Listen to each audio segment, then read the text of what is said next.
I'm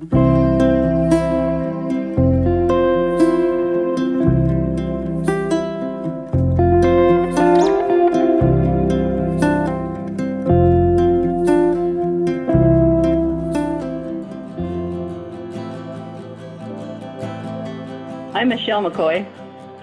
And I'm Ken McCoy, and We've been here 41 years Yes. on our property out of Summerville, Oregon.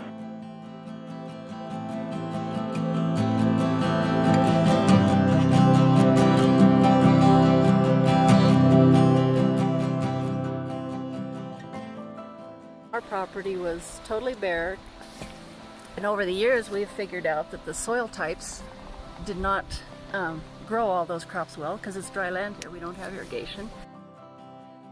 We've tried different things over the years. We have tried utilizing what water we have when we started trees and had successes. We've had some failures, but more successes than failures, so that's what counts.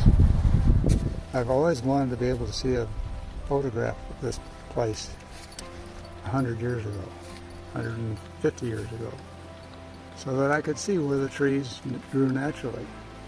Someday I hope to be able to experiment and plant some trees on some of those spots and see what happens.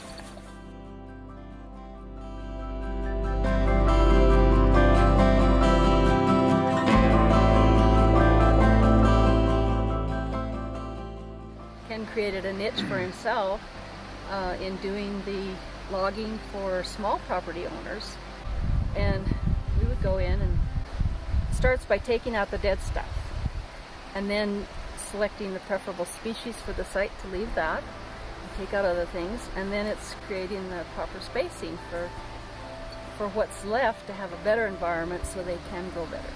You know, when they do come to the realization that the forest needs something done, then some of them are eager to go try to do it themselves without knowing much about it. And others recognize it's way over their head, they need to get help.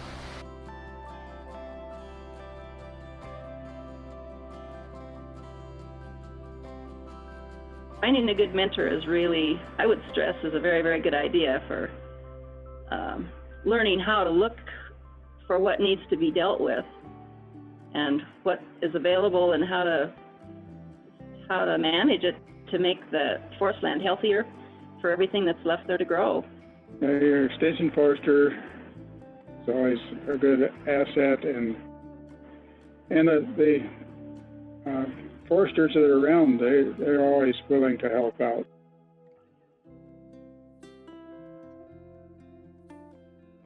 The best thing a person can put on their land is their shadow.